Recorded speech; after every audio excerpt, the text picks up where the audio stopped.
Votre attention s'il vous plaît. Cet élément est en français. Contactez-nous pour savoir s'il est aussi disponible en la langue de votre préférence. Veuillez aussi noter qu'il est en audio uniquement. Dépourvu de ce fait d'image originaire. À présent, nous vous convions à suivre, depuis christequality.com et évangile-éternel.com, la rubrique Bible mot à mot, ou l'explication prophétique de toute la Bible, livre par livre, chapitre par chapitre, verset par verset, mot à mot. Elle est présentée aujourd'hui par le Dr Jean-Pierre Moubenga, ministre de l'Évangile éternel.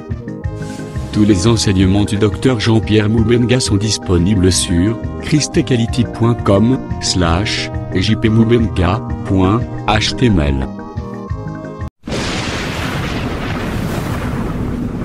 Bonne édification au nom de notre commun Seigneur et Dieu Jésus-Christ. Amen. Alors, on disait que à cette question qui parle du chemin par lequel la lumière s'est-elle divisée, j'ai voulu qu'on synthétise ça dans deux aspects. Le premier aspect, c'est l'aspect de la parole ou de l'enseignement, la lumière comme enseignement, et sa division par rapport aussi, n'est-ce pas, à l'enseignement ou au ministère, à la prêche.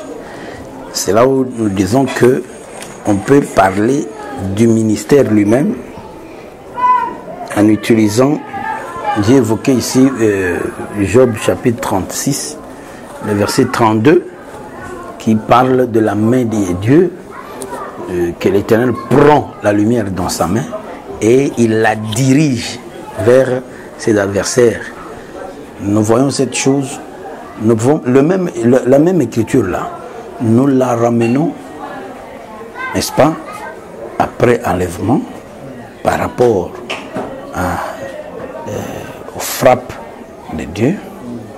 Mais la même écriture a sa valeur dans l'œuvre de la croix. Parce que tout ce qui vient après trouve sa source dans l'œuvre de la croix. C'est comme ça que les gens se posaient des questions. Dans l'œuvre de la croix, y avait-il combat ou pas? Mais c'est clair qu'il y a eu combat. Mais même la guerre d'Armageddon, même vient de là. C'est un mystère caché là-bas et qui doit se déployer pour respecter le temps d'accomplissement. Alors, c'est comme ça que nous disons que par rapport à la croix, nous avons vu que le Seigneur a pris la lumière et puis l'a répandue sur nous en respectant, n'est-ce pas, le principe du ministère comme on vient de le lire là. Et c'est comme on a évoqué aussi Matthieu 14 qu'on va peut-être analyser. Lorsque Pierre s'enfonçait, c'est la main qui est venue. Et cette main, c'est une main qui n'est pas fermée. Parce que nous avons évoqué aussi Ésaïe 59, qui dit que non, la main de Dieu n'est pas courte. Lorsque la main de Dieu est courte, c'est toute une dispensation. C'est la première alliance où l'Écriture parle de l'égoïsme de Dieu. Dieu qui refuse d'aider les gens, de transmettre sa lumière aux autres. C'est ça Moïse. Il a pris le voile, il a mis sur son visage pour que cette lumière n'atteigne pas les autres. C'est aussi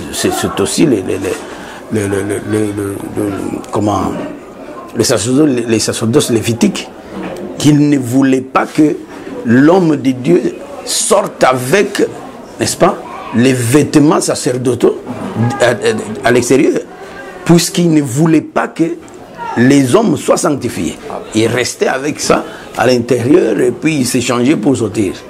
Donc c'est ce temps-là où la main est fermée, il n'y a pas de faisceau dans la main. Mais lorsqu'il ouvre sa main, elle devient aussi longue. Elle devient longue, c'est-à-dire qu'il se transmet, il transmet la lumière aux autres. C'est aussi le mystère de l'imposition des mains.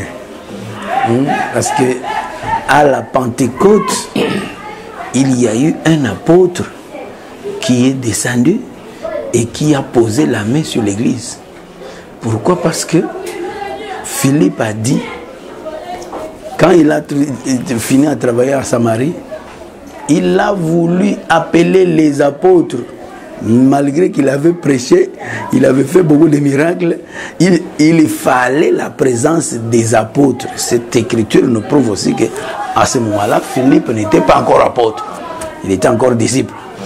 Et maintenant, quand les apôtres, ici entendaient les apôtres comme les ministres, quand les apôtres sont venus, ils ont posé la main et l'écriture dit que on reçoit le Saint-Esprit par imposition des mains des apôtres.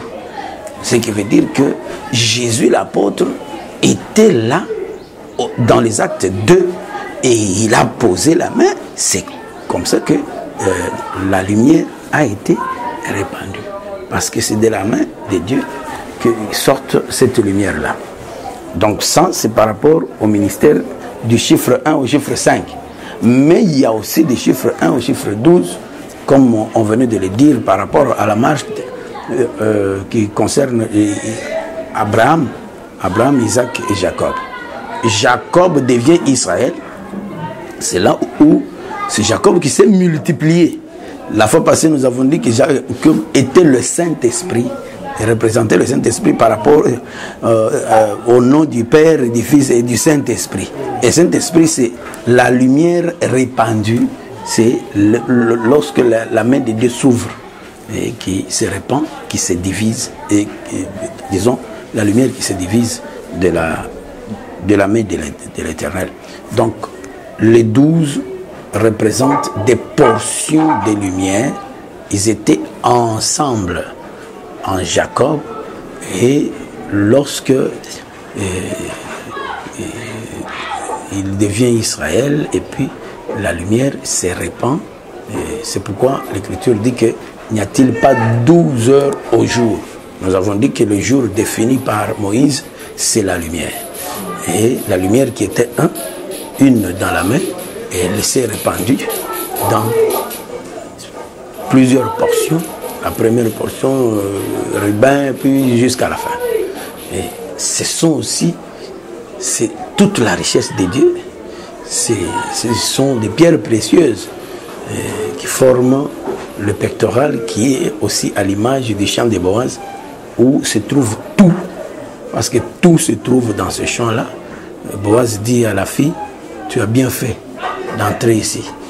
Tout, tu trouveras tout ici. Ne va pas au-delà. Reste simple. Donc tu restes à l'intérieur. Et là, tu vas avoir tout. Donc, c'est cela. Ça, c'est par rapport, n'est-ce pas, à la prêche. Mais par rapport au peuple, c'est là où je devais assimiler cette déclaration à l'interrogation du docteur Guy, qui a dit que j'étais donné ces femmes. C'est ici où j'ai cherché cette écriture.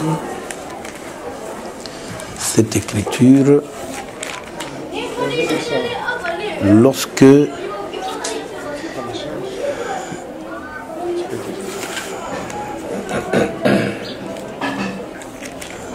quand tu peux trouver l'écriture là, mais je cherche une autre écriture. 15, ça va non. J'ai dit ça, ça va être des mains de... C'est...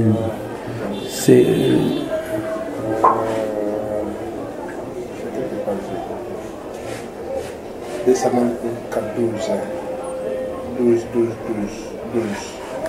2 Samuel 12. Oui, 2 Samuel 12, à partir de 8. À partir de... 14. Je descends, il faut voir ça. Je vais sortir la maison. Il y a 12.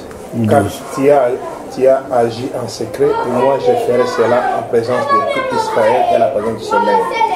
David dit à Nathan, j'ai péché contre l'Éternel. Et Nathan dit à David, l'Éternel pardonne ton péché et tu ne mourras point. Mais parce que tu as fait blasphémer ton Esprit, Nathan ne peut pas. va un peu au verset 14. 14. Ou 16. 16.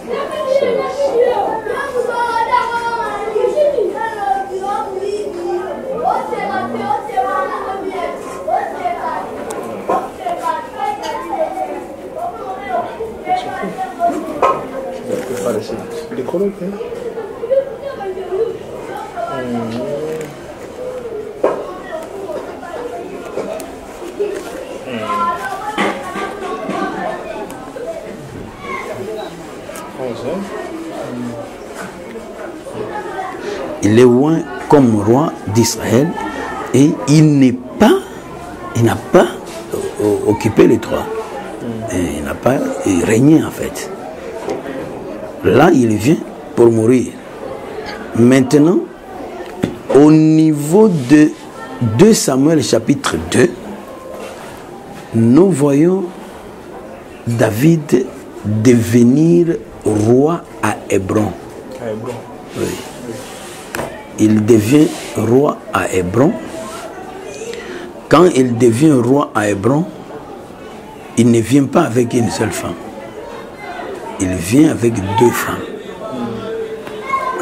Là, nous pouvons lire le verset, à partir du verset 1er jusqu'au verset 3. Il dit, après cela, David consulta l'Éternel en disant, monterai-je dans une des villes de Juda? L'Éternel lui répondit, monte. David dit, où monterai-je? Et l'Éternel répondit, à Hébron. David y monta avec ses 2 femmes, Achinoam d'Israël et Abigail, n'est-ce pas, de Carmel, femme de Nabal. David dit fit aussi monter les gens qui étaient auprès de lui, et chacun avec sa maison, et ils habitèrent dans la ville d'Hébron. Et les hommes de Juda vinrent, et là, ils joignirent David pour roi sur la maison de Juda. Le règne de David à Hébron, d'abord c'est significatif dans le sens que Hébron n'est pas tout Israël. C'est une partie d'Israël. Et spécialement Hébron était, n'est-ce pas, la portion qui fut échue à Caleb. Et là c'est Juda. Il est en Juda, il est le roi de Juda. Pourquoi on dit le roi de Juda? C'est pour dire qu'il n'est pas roi d'Israël. Parce qu'Israël était déjà divisé.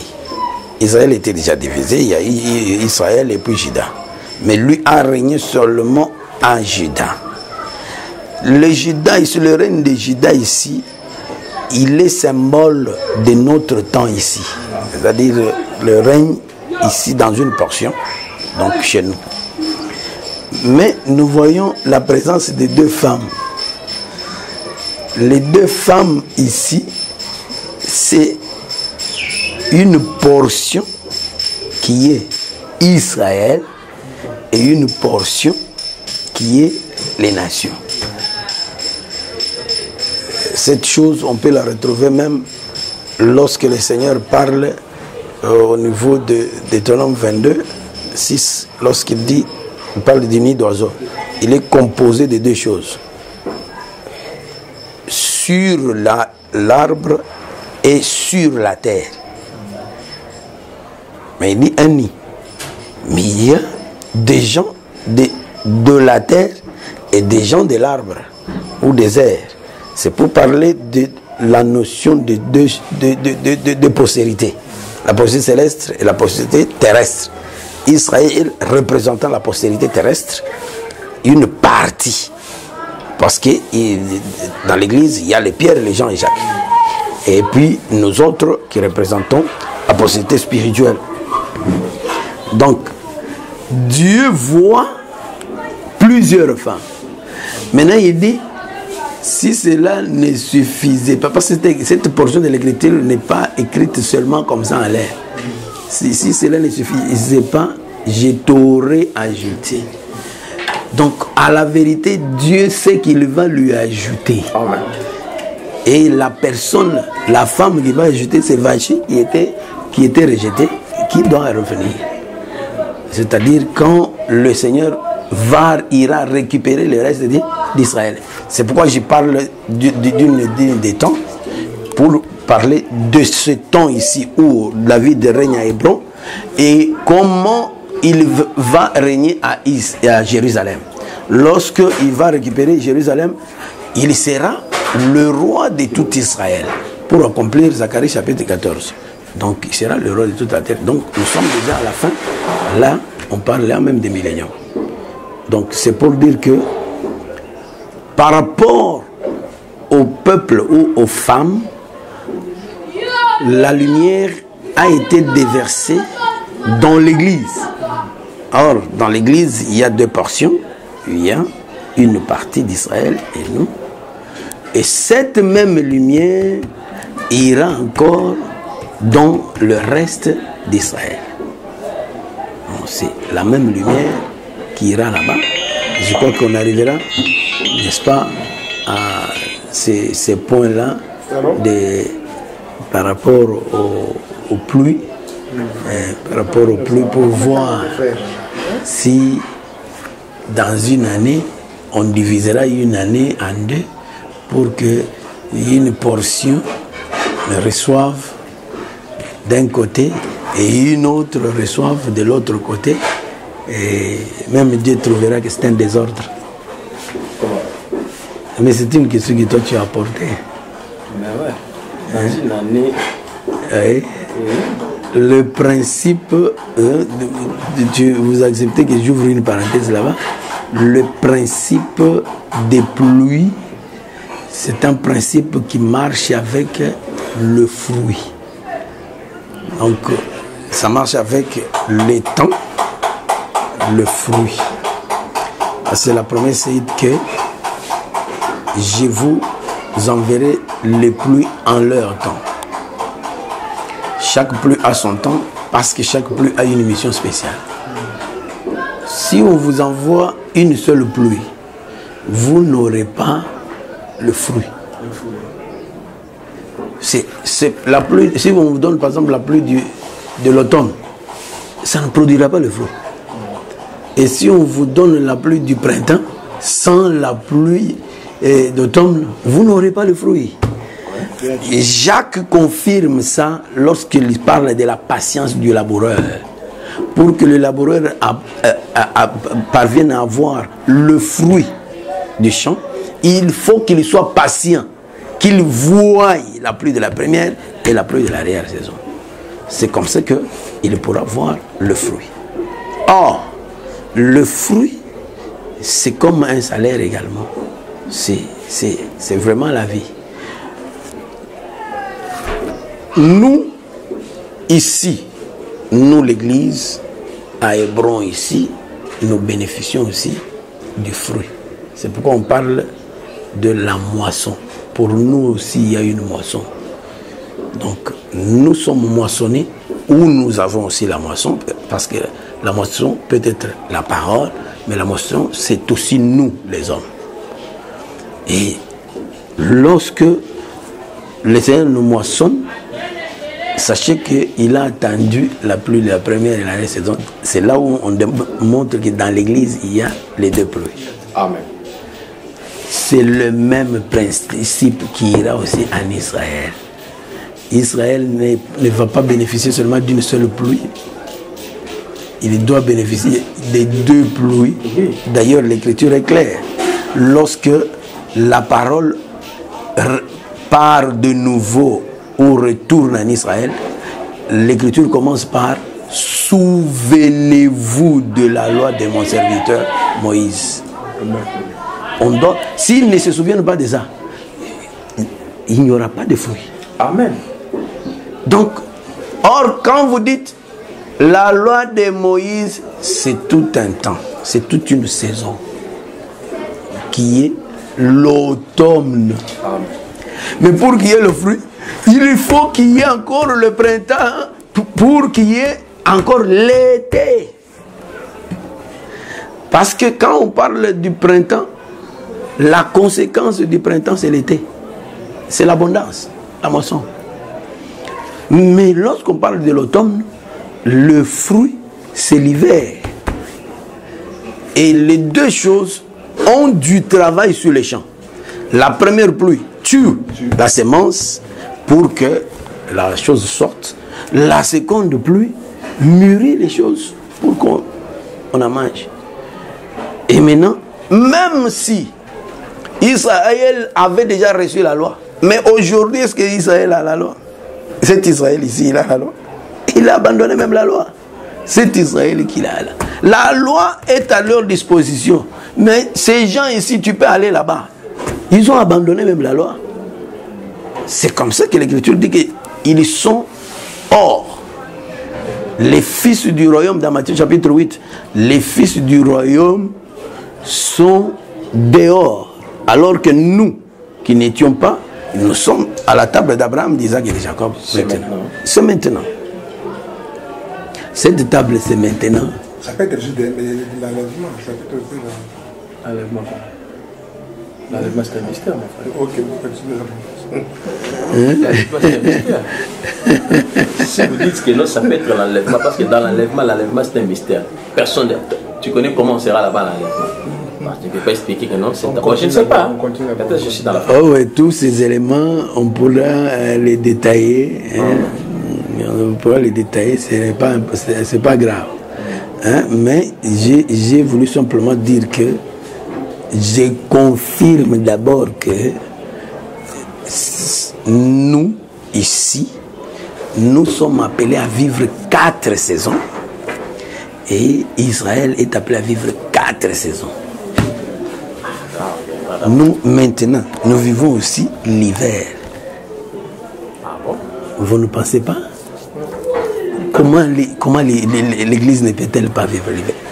Comment l'Église peut-elle manifester le fruit sans vivre l'hiver? Proverbe, par exemple. Il y a beaucoup de témoignages, beaucoup d'écritures. Prenons par exemple le Proverbe chapitre 31. 31. Que dit Proverbe 31? Je crois le verset peut-être 12, il faut chercher ça. Lorsque l'Écriture parle de la maison de la femme vertueuse, elle ne craint pas quoi? Elle ne craint pas la neige, le froid, c'est l'hiver. Pourquoi? Parce que sa maison est couverte de cramoisis. Cette écriture-là, Paul en a parlé lorsqu'il dit que nous marchons toujours, portant toujours la mort de Jésus en nous, afin que la vie de Jésus soit manifestée. Cela veut dire, si tu vois quelqu'un qui ne marche pas avec la mort de Jésus, il ne vivra pas la vie de Jésus. Et l'hiver s'interprète aussi par la mort. Quand on dit qu'il ne craint pas la mort, il ne craint pas l'hiver, il ne craint pas la neige, c'est-à-dire il ne craint pas la mort. Oui. Il faut s'il y a des questions par rapport à quoi, il faut toujours poser. Bon, là, on vient pour qu'on puisse avancer. Dans ces choses de pluie, c'est moi qui avais posé cette question-là, docteur, parce que moi j'ai dit que non, il y a l'enseignement qui circule que non, une année, hein, c'est une année de grâce, il n'y a pas donc quand Dieu compte, donc il y a dans une année par rapport à Luc 4, verset 8, qu'est-ce que Jésus a dit? Jésus il est venu inaugurer une année de grâce. Ce même année de grâce va continuer jusqu'à quand nous allons partir en enlèvement, ce même année va continuer avec Israël. Hein? Bon, c'est ce que j'avais posé la question chez le docteur. Et nous disons que la même année va se répéter et non pas continuer. C'est comme si nous vivons une partie de l'année et aussi vivrons une partie de l'année. Ouais, c'est ce que c'est. Or, si nous vivons une partie, choisissez les saisons que nous allons vivre maintenant et les saisons que eux vivront.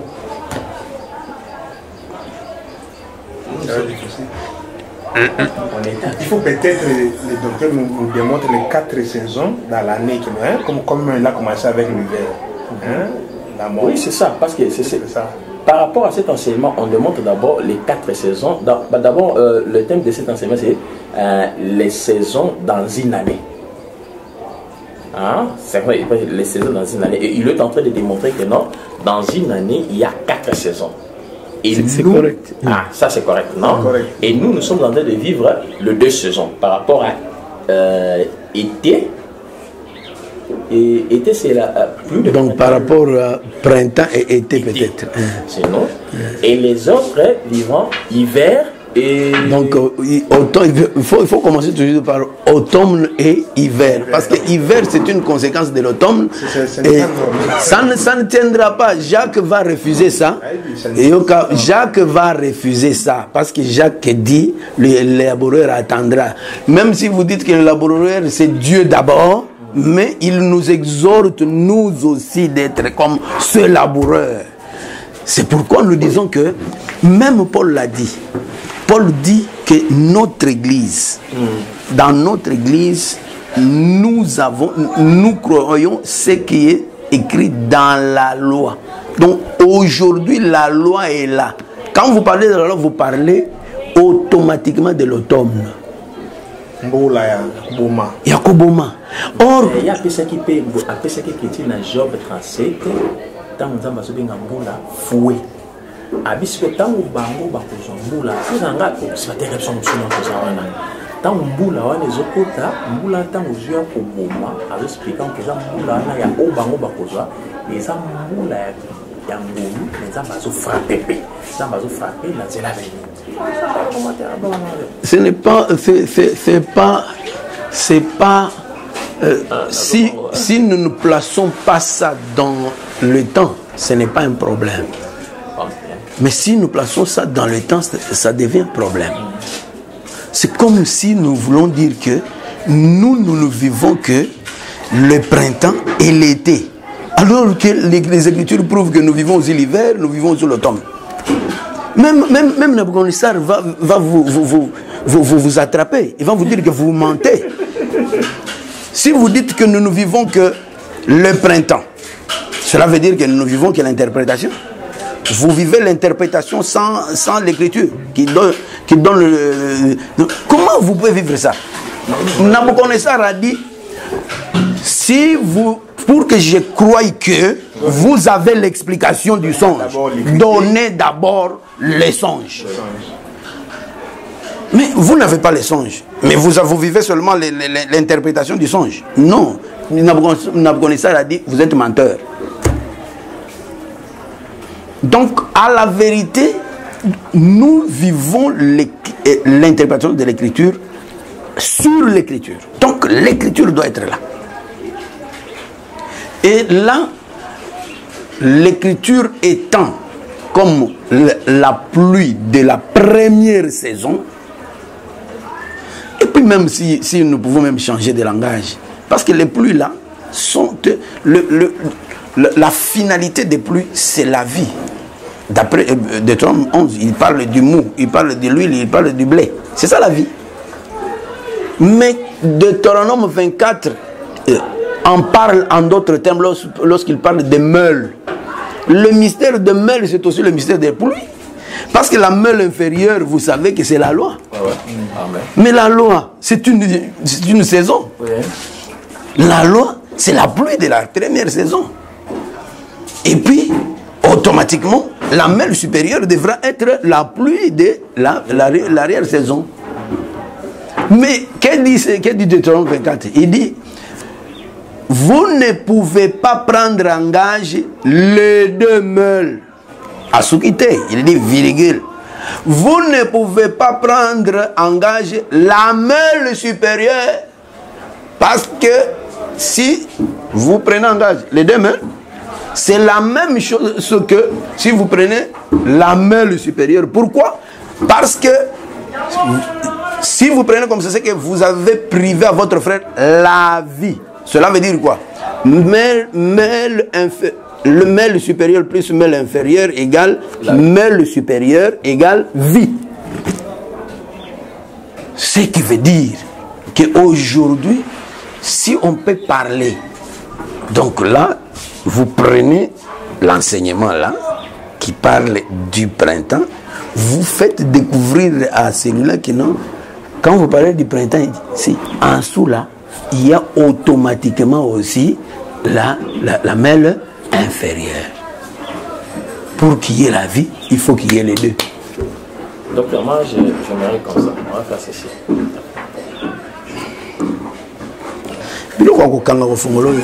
Donc, un jour, donc on peut changer de langage. Josué chapitre 10, verset 12. Vous pouvez même lire ça, c'est bien.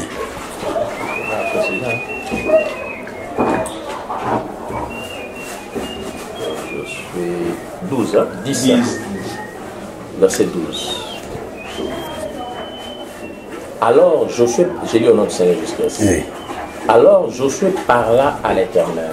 Le jour où l'Éternel livra les Amoréens aux enfants d'Israël, et il dit en présence d'Israël: Soleil, arrête-toi sur Gabon, et toi, lune sur la vallée de Jalon.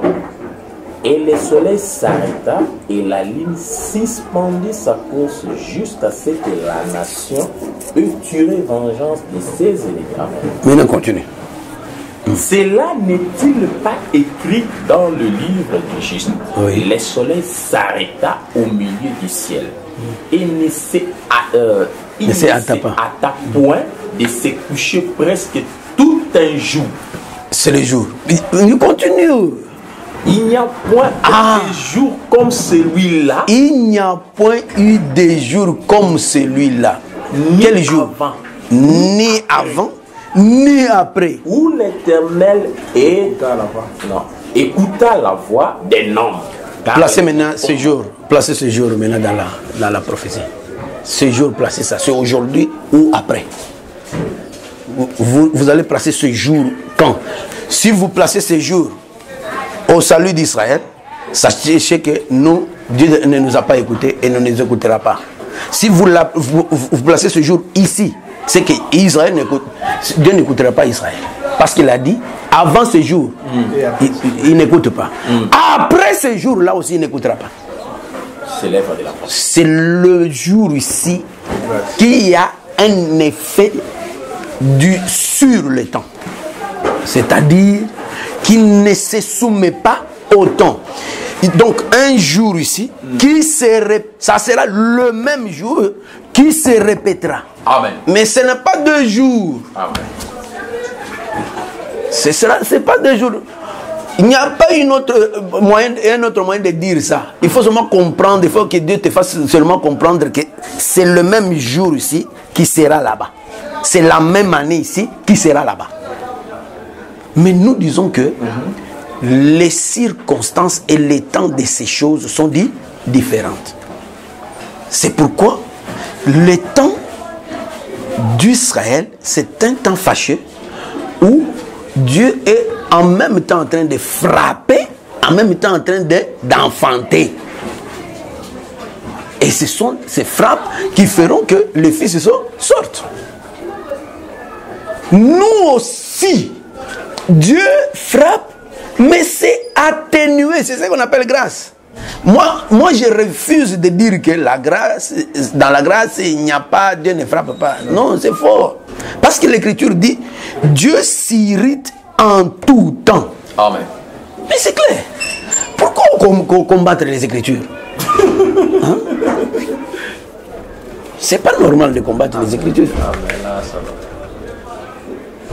Donc, je crois que c'est... Là, vraiment, ça va. Mais cette fois, on va amener ça. Oui. Je parlerai avec précision sur l'hiver maintenant, l'automne maintenant, le printemps maintenant et l'été maintenant. C'est clair dans les Écritures. Or, cette chose que nous avons ici, vous pouvez le répéter avec Osée 14, 1, 2, 3. Vous trouverez, si vous associez Osée 14, 1, 2, 3 avec Ésaïe 30, verset 16, avec Exode 19, quand le peuple est allé écouter Dieu, vous amenez ça dans Hébreux chapitre 13, verset 15. Vous trouverez que c'est la même chose, mais en des temps dits différents. Hébreux 13, 15, c'est nous maintenant. Nous avons changé les sacerdoces. Nous n'allons pas acheter des bœufs, des moutons là-bas à Gambela pour les sacrifier. C'est ce que faisait Israël. Mais dans Osée, tu verras que quand les ouins vont prêcher, ils vont dire que changer de sacerdoce. Et celui qui parlera, c'est Élie, qui dira changer de sacerdoce. Faites de façon que quand on vous donne, on vous parle des moutons, n'allez pas à Gambela pour acheter, mais faites sortir ça de vos lèvres. Et c'est ce qu'Israël dira là-bas. Il dira, au lieu des moutons, au lieu des bœufs, nous t'offrirons les sacrifices de nos lèvres.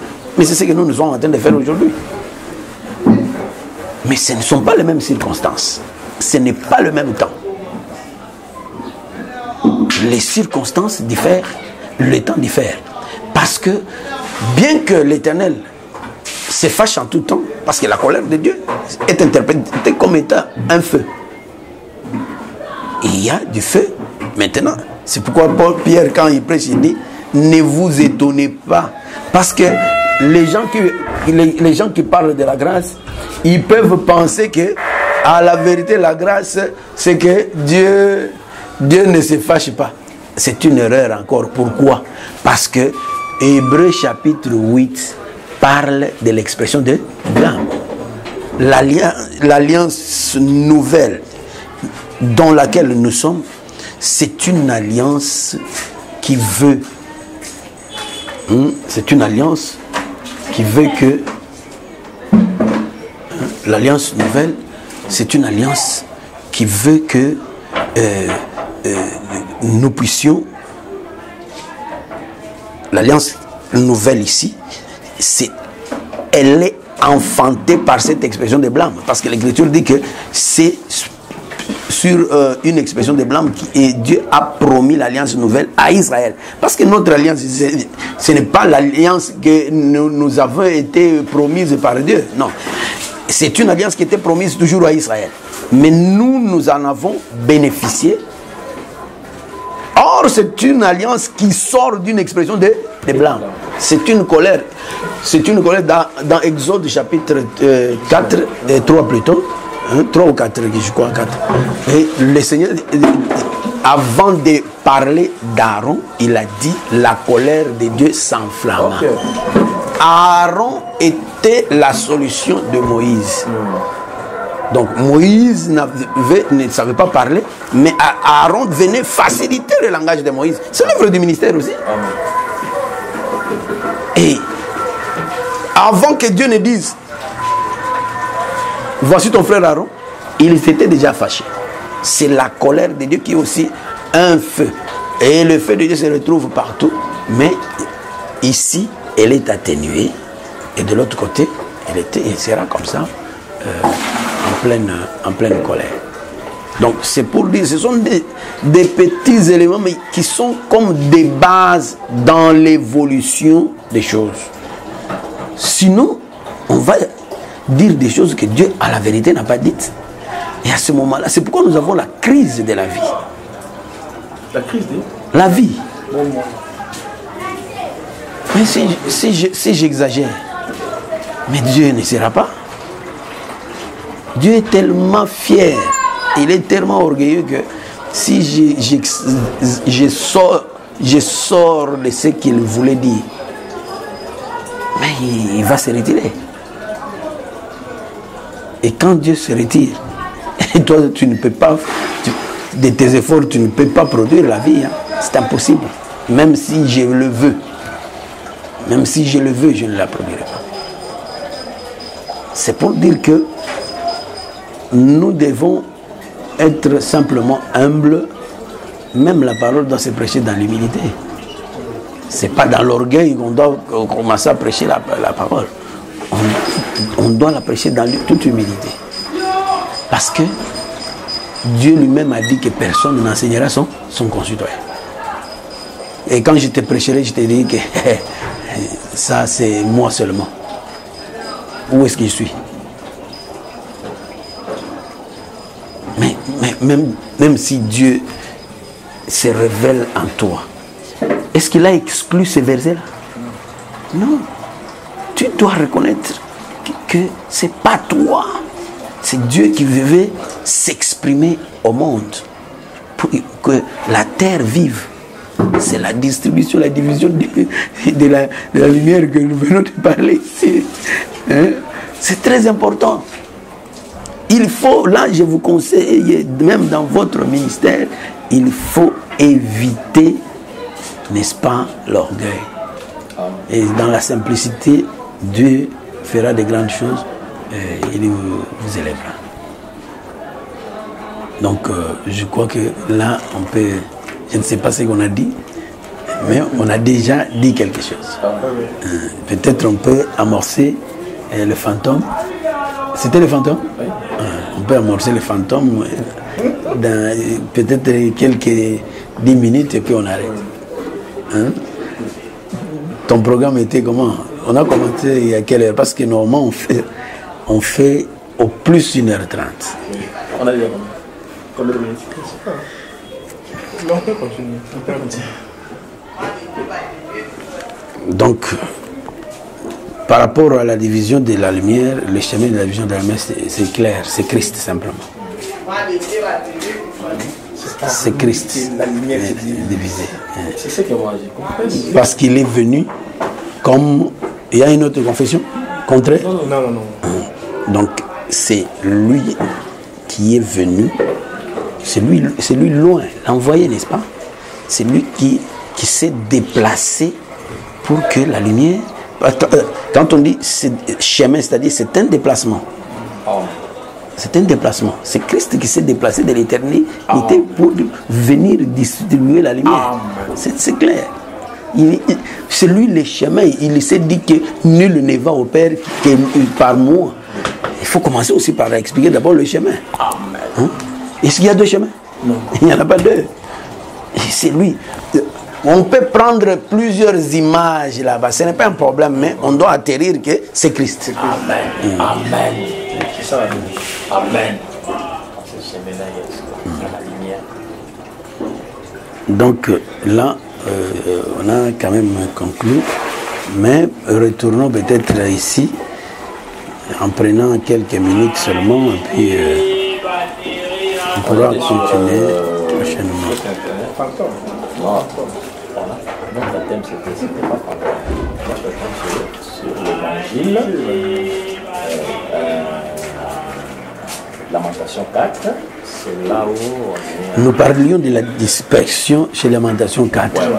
Mais c'est comme si j'aurais promis de parler en détail des fantômes. C'est ça, non? Mais pourquoi vous voulez refuser? Parce qu'avec Lamentation, nous parlions de la dispersion. La dispersion, nous l'avons située dans Deutéronome 28 ou bien Lévitique 26. Mais nous avons ramené ça en Adam le premier. Pour parler de la création. C'est ce qui nous a mené dans les fantômes. Où on commence par voir d'un côté à un autre côté. Donc, de la terre sèche à la terre sèche. En traversant la mer. Et ici, nous avons dit que la mer ici, c'est pas l'éternité. C'est vrai que l'éternité prend aussi le sens de la pensée qui est aussi les eaux. Mais ici, la mer, c'est comme les grandes eaux. C'est la création, ou du moins là nous disons la création. La création se traverse et on vient d'une éternité à l'autre éternité en traversant la création. C'est là où nous avons voulu cadrer le début de l'enseignement des fantômes. Mais par rapport à la dispersion, je ne sais pas s'il y avait encore... Voilà. Alors, c'est comme ça que nous allons prendre Matthieu 14.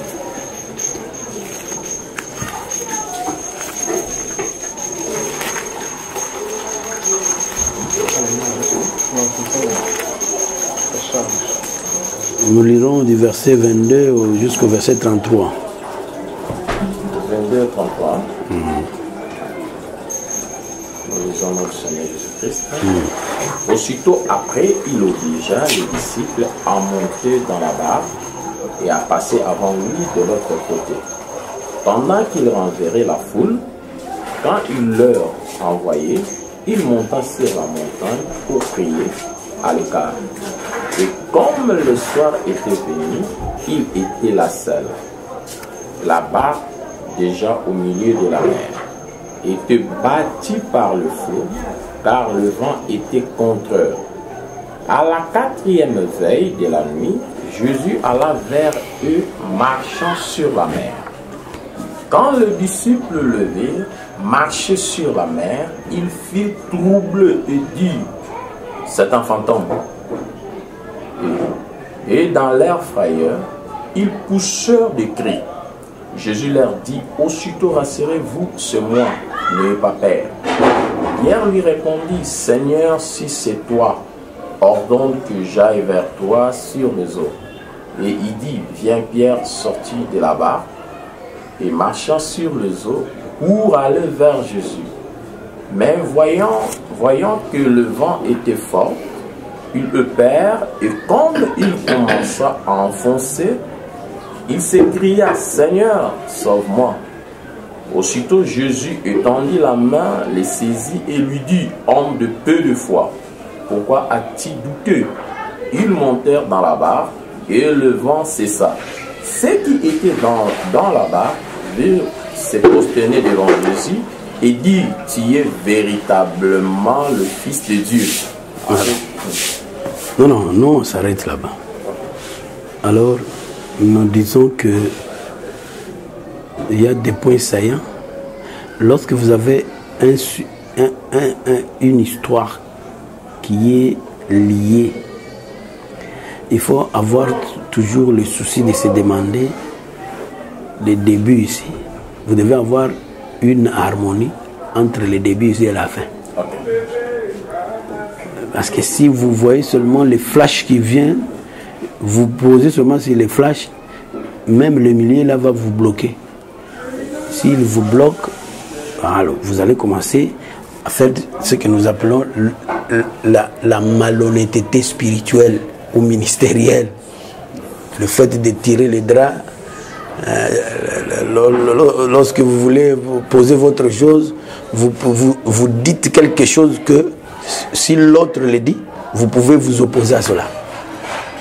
Mais simplement parce que vous voulez vous vêtir vous-même, vous voulez vous justifier sur ce que vous voulez. Mais il faut que les choses soient claires par rapport à de tels textes. C'est comme ça que nous pouvons cadrer l'histoire. L'histoire, c'est la traversée de la mer. Cela veut dire le peuple était à un bord et il devait aller à l'autre bord en traversant. Ça, c'est une chose. Une deuxième chose, ce sont les temps. Parce qu'on a parlé du matin et plutôt on a parlé du soir. Parce que c'était le jour et le soir, il y a encore d'autres choses qui se sont passées. Et par rapport toujours au temps, on a parlé de la 4e veille, qui veut signifier aussi la fin de la nuit. Et il y a surtout ce terme fantôme aussi qui est là. On a parlé du fantôme. Et puis, il y a la succession de certains événements tels que il y a eu un vent qui a soufflé. D'abord, il y a un miracle qui s'est produit. Pierre a marché sur les eaux. Oh ouais. Mais comment Pierre marche sur les eaux? Mais le vent l'effraie, il s'enfonce. Et cette fois-là, il dit: Seigneur, sauve-moi. Ah, ceux qui n'étaient pas encore sauvés. Pierre a marché sur les eaux sans être sauvé. Oui, oui. Ah, vous attendez, Moutaboyi, écriture de BT Gaga. Parce qu'à l'objet, sauve-moi. Et quand on le sauve, pour être sauvé, il fallait que la lumière soit répandue. Parce que c'est la main qui agit. L'écriture est claire que il est tendu sa main. Et après ça, si déjà le Seigneur a déjà étendu sa main sur toi, que le vent souffle, qu'il ne souffle pas, tu n'auras plus peur du vent. C'est pourquoi vous voyez quelque part la tsunami te dit dire que viens au temps, lève-toi à kilo, souffle sur mon jardin. Est-ce qu'il en a peur? Quand la tsunami est là, c'est exactement la femme vertueuse qui n'a pas peur de la neige. Parce que ce vent-là, c'est le vent du nord et le vent du sud. Ce sont des vents. Le vent là-bas, ce n'est pas un bon vent, c'est l'adversité. C'est exactement ce que Paul a dit là. Pour que le jardin répande la bonne odeur, il faut d'abord que ce vent souffle. C'est oui. Il y a un vent qui vient comme ça. Oui. Descend. Oui. Et puis il y a un vent qui vient comme ça. Oui. Selon l'écriture. Oui. Ce vent-là. Descend et puis souffle. Non, non. Lève-toi. Lève-toi. Il y a un vent qui monte. Il faut d'abord lire d'abord. Lève-toi, Aquilon, viens au temps, soufflez sur mon jardin et que les parfums s'en exhalent. Donc, d'abord, Cantique chapitre 4, verset 16. D'abord, dans cette écriture-là, les deux vents viennent aider le jardin d'exhaler l'odeur. Ce qui veut dire que, selon cette écriture, si les deux vents ne sont pas venus, la bonne odeur ne sortira pas. Or, la bonne odeur, Paul presse que c'est la vie. C'est pourquoi nous disons que l'écriture ici, c'est une écriture que j'aime, mais la référence, parfois, ça me fouille, où le Seigneur parle, c'est 2 Corinthiens, chapitre 4, verset 10, ou 1 Corinthiens. Chapitre 4, c'est le verset 10. C'est doit être 2 Corinthiens.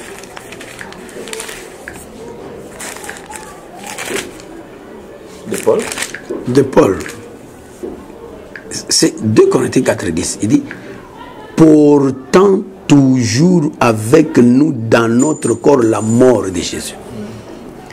Afin que la vie, la bonne odeur, la vie de Jésus soit manifestée dans notre corps. Amen. Si ce vent ne souffle pas, c'est pourquoi le vent ouana, ils ont même matiti abololo qu'on a mangé là-bas. Vent ouana, c'est la persécution que Jésus a parlé. Lorsqu'il dit que Pierre dit qu'est-ce que nous aurons? Il dit vous aurez tout ça, mais avec des persécutions.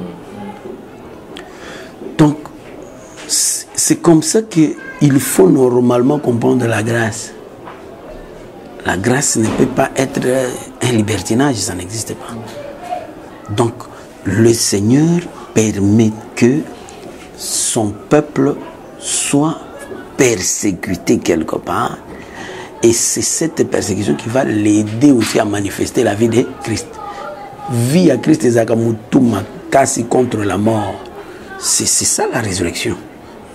C'est ça l'évangile éternel. Nous disons que l'évangile, c'est le pouvoir sur la mort. Mais si vous chassez la mort n'est pas là.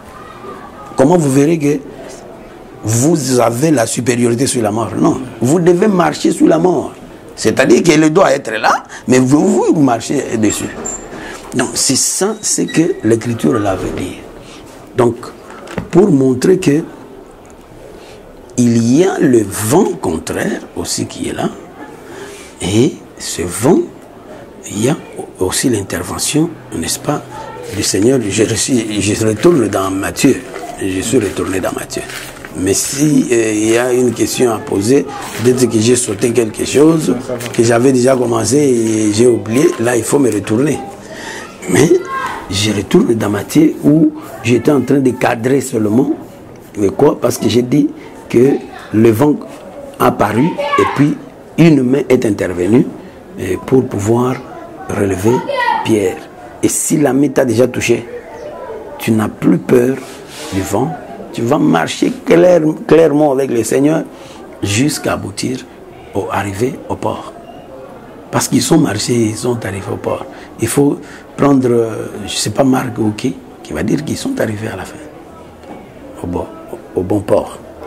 Alors, c'est ça un peu l'histoire qui est là. Maintenant, vous allez remarquer que dans le verset 22, on dit aussitôt après, il obligea les disciples à monter dans la barque et à passer avant lui de l'autre côté pendant qu'il renverrait la foule. J'ai expliqué renverrer la foule par rapport à la dispersion.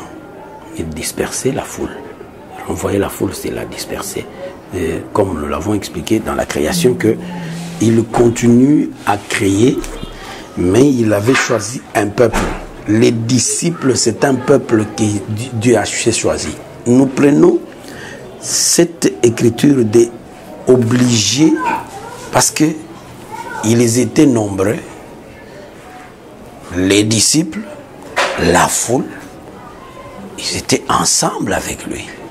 Mais à un certain moment, il choisit. Ici, c'est l'élection sous les cieux. Les gens qui entrent dans la barque, ce n'est pas nous, c'est Israël.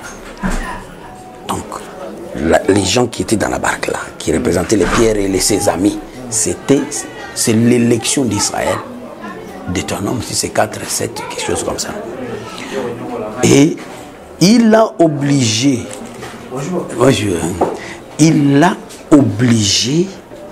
de traverser avant lui. Le peuple a commencé déjà. Nous pouvons voir ça aussi dans Jean chapitre 7. Lorsque la fête des tabernacles a commencé, on a demandé à Jésus d'aller. Il dit non, vous partez. Vous voyez, vous partez. Mais il n'est pas venu seulement au milieu. Il est venu, il était avec le peuple, mais le peuple ne le voyait pas. Ça, c'est Saoul qui est caché dans les bagages. On ne peut pas le voir. Mais le roi est là. Oui. Mais où est le roi? Il est caché. Ça fait 3 ans. 3 jours et demi. Et on ne le voyait pas. Donc, obligé, c'est le fait de choisir un peuple et l'envoyer déjà, n'est-ce pas, marcher. Et ce peuple, l'élection de ce peuple a fait de ce peuple des saints.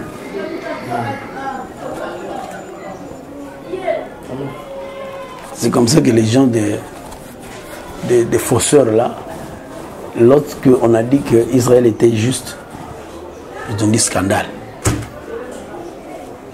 Mais Israël, par rapport à nous, Israël était des hommes justes. Dieu l'a dit. Il a dit, il n'a pas besoin des 99 justes. Il les appelait justes. Mais qui n'ont pas besoin de repentance. Qu'un seul ou une seule brebis qui est perdue. Il va chercher d'abord la brebis perdue. Et les 99, il les appelle justes. Donc, le fait, c'est comme ça d'ailleurs que nous comprenons que pour que tu sois saint, ce ne sont pas des efforts. Amen. C'est quand Dieu te dira, sois saint, que tu seras saint. Ton problème c'est quoi? Dis Amen. Et commence à dire à tout le monde, Dieu m'a dit, je suis saint, c'est que je suis saint. Ne raisonne même pas la sainteté. Crois seulement ce que Dieu dit. Et vous verrez que c'est un miracle qui va s'opérer pour que la sanctification soit vue. Donc, l'élection, d'abord, il a dit, je vous ai choisi entre tout le peuple. C'est une forme de grâce. Parce que nous avons expliqué sur la grâce que c'est une manière... Excusez. Alors, c'est comme ça que nous disons, aussitôt après, il les obligea d'entrer dans la barque et de passer de l'autre côté pendant qu'il est tout. C'est le seul peuple qui fut choisi et auquel le Seigneur avait promis l'éternité, avait promis le royaume des cieux, il a promis le pays de Canaan. Et ça, c'est le contenu résumé, n'est-ce pas, du verset 22. Il dit quoi? J'ai expliqué comment le peuple devait être devant lui, avant lui. Avant lui. Tantôt là, quand je priais, je ne sais pas si je priais ici, je disais, j'ai donné, j'ai parlé de Simon de Cyrène. Ici, Dieu dit au peuple, allez, moi, Dieu, je viens après. Et quand le peuple est devant, le peuple fait quoi? Il échoue. Mais Simon de Cyrène était averti. On lui dit, porte la croix. Il porte, au lieu de passer devant Jésus, il va derrière Jésus. Et c'est comme ça qu'il est parvenu à porter la croix. Si tu portes la croix devant Jésus, tu vas tomber. Tu ne sauras pas. Tu dois porter la croix derrière Jésus. Là, tu parviendras. Mais quand il a envoyé le peuple, il a dit, précédez-moi. Oh, mais il fallait qu'il dise, non. Précédez-moi veut aussi dire quoi? Précédez-moi veut aussi dire, quand il a dit, précédez, ils ont dit, Amen. Or, il fallait qu'il les refuse. C'est exactement aussi Exode chapitre 19, où Moïse vient de la montagne et il dit, voilà les paroles que l'Éternel vous a envoyées. Et le peuple dira, nous ferons tout ce que l'Éternel a dit de faire. Ils ont passé devant. Ça veut encore dire, ils ont accepté de monter sur le cheval. Ésaïe 30, verset 17, 16-17. Dis un peu ça. S'il y avait une autre Bible, toi tu allais vite pour lire. Il est déchargé. Utilise ça. Pour qu'on aille vite, tu prends... toi tu prends Ésaïe 30, 16, 17. Et lui va prendre Osée 14, verset 3. Ésaïe 30, 17, j'ai lu au nom du Seigneur. Il se brise comme se brise un vase de terre. Non. Est-ce que c'est Ésaïe 30? Oui. Regardez bien. Je cherche aussi. Je peux lire Osée 14. Lisez déjà Osée 14, 3. La Syrienne ne nous sauvera pas. Il parle d'abord de la Syrienne et ne sauvera pas. Nous ne monterons pas sur des chevaux. Il refuse de monter sur des chevaux. Et nous ne dirons plus à l'ouvrage de nos mains, notre Dieu. Voilà. Car c'est auprès de toi que l'orphelin trouve compassion. Ça c'est le verset 33 ici. Combien? Là, c'est le verset 33 ici. Ça c'est Osée 14, verset 3. Verset 3. Mais ici, je parle seulement du cheval. Ce cheval se trouve là-bas. Toi, tu as lu autre chose. Ésaïe 30. Ésaïe 30, verset 16. 16. Oui. Ésaïe 30. C'est d'ailleurs la première phrase. Non, vous avez dit verset 14. Non, j'ai dit 16, 17 d'ailleurs. Chez toi, j'avais dit 7, 17. Vous avez dit non. Vous avez dit non. Nous prendrons la course à cheval. Le cheval où ils sont montés, ils renoncent à ce cheval dans Osée. Parce que Osée, c'est déjà la révélation que Dieu apporte à Israël pour qu'il change et qu'il devienne comme nous. Il dit, nous ne monterons pas sur le cheval. Parce que avant, ils étaient montés sur le cheval. Et monter sur le cheval, c'est quoi? Accepter l'alliance conditionnelle. C'est-à-dire accepter de fournir ses propres efforts pour parvenir, en d'autres termes, passer devant Jésus. Et quand ils renoncent à cela, là, ils sont sauvés. Là, ils sont sauvés. Donc, c'est pour dire que ici, vous pouvez parler de beaucoup de choses là-bas. Nous allons nous arrêter peut-être sur le soir ici. Quand il eut renvoyé, il monta sur la montagne pour prier à l'écart. Et comme le soir étant venu, il était là seul. Ici, je profite d'abord pour introduire ce terme parce que nous sommes en train de parler de la prophétie. Les termes parce que les soirs, on pourra même revenir sur la prière là et consort. Mais je suis attiré d'abord par le soir. Je vais donner deux choses. J'ai fait une déclaration que je développerai à travers deux textes différents. C'est le problème du soir et du matin, ou du jour et de la nuit. Parce que l'écriture des Proverbes, et plutôt des Psaumes 19, dit que le jour donne instruction à un autre jour et la nuit donne connaissance. Et ça, il faut garder ça comme ça. Il ne faut pas perturber que le jour donne connaissance. Le jour ne donne pas connaissance, le jour donne l'instruction. Mais c'est la nuit qui donne connaissance. Le jour, c'est un homme. L'homme donne l'instruction. Mais la nuit, c'est une femme qui donne la connaissance. C'est exactement ce que Proverbe dit là. Proverbe 1, Proverbe 8, quelque chose comme ça. Il parle de l'homme et de la femme. Donc, c'est que il y a jour, il y a jour, il y a nuit, il y a nuit. Et ici, nous disons que cette notion, c'est là la déclaration, la notion de jour et de nuit, c'est une notion qui bascule selon les circonstances ou selon le contexte, selon les textes. Je vais prendre, communément, nous savons que la loi, c'est le matin. Oui. Et que nous vivons le soir. Mais je veux bouleverser ça. Changer ça pour dire aussi que la loi aussi c'est la nuit. Et nous aussi c'est le jour. Amen. Alors, pour respecter ça, il faut tenir compte du texte que vous développez. Amen. Je prends le texte de Jonas. Jonas, où je vais prendre seulement une écriture là-bas dans Jonas. Oui, je vois Jonas. Avec les ricins. Avec les ricins. Avec les ricins de Jonas.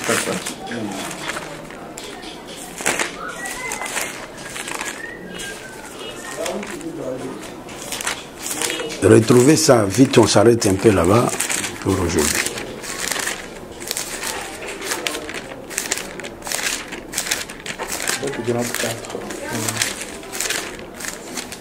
Jonas 4.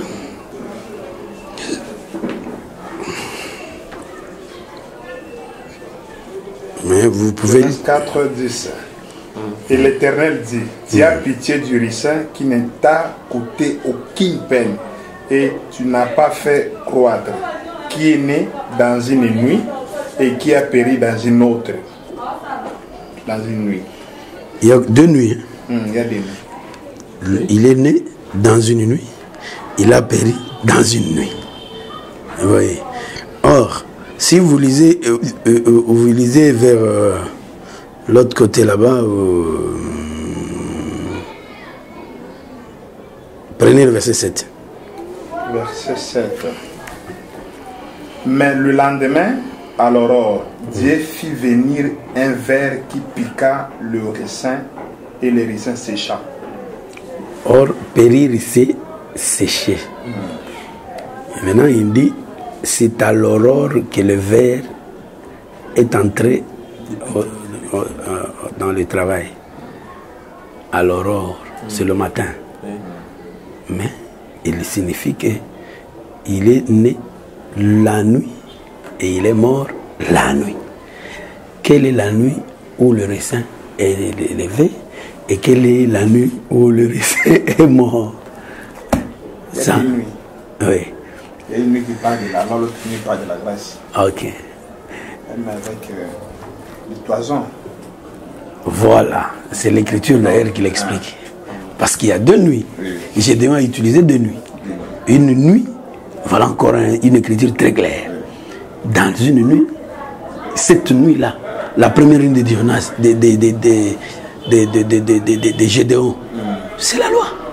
C'est le temps des prophètes.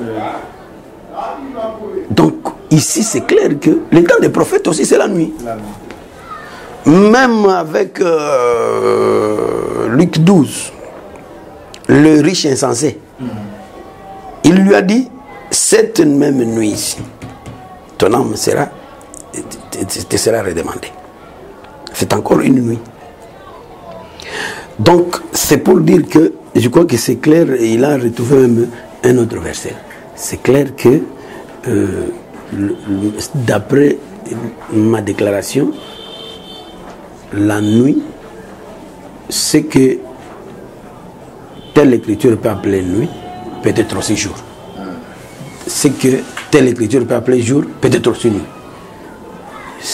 Il suffit seulement de rester dans un contexte quelconque et puis vous dites ça. Alors, ici, dans notre texte, nous allons continuer prochainement, de toute façon, pour parler de ce soir-là. Le soir où il est resté seul. De toutes les façons,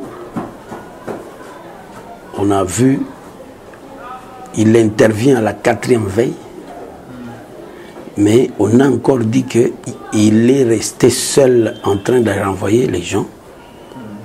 Après avoir renvoyé les gens, il est resté seul pour prier. Et je crois qu'on abordera ça même la prochaine fois. J'ai voulu seulement faire cette déclaration-là. Okay. Que le Seigneur bénisse sa parole. Merci. Merci. Merci. Merci. Merci. Merci. Merci d'avoir suivi ce message et que Jésus-Christ vous bénisse. Si vous avez une question à l'intention de l'homme de Dieu, si vous voulez que l'homme de Dieu prie pour vous, si vous voulez vous confier à l'homme de Dieu, ou si vous voulez tout simplement bénir l'homme de Dieu, contactez-le directement si ses coordonnées sont disponibles depuis sa page. Sinon, contactez-nous et nous lui transmettrons vos préoccupations. N'oubliez pas de faire un tour à notre page évangélisation pour voir en quoi vous pouvez vous rendre utile à Christ par cette œuvre. Que Dieu vous bénisse tous. Amen. ChristQuality.com. Les cieux en un clic de la souris. Évangile-éternel.com. Le site de l'évangile éternel.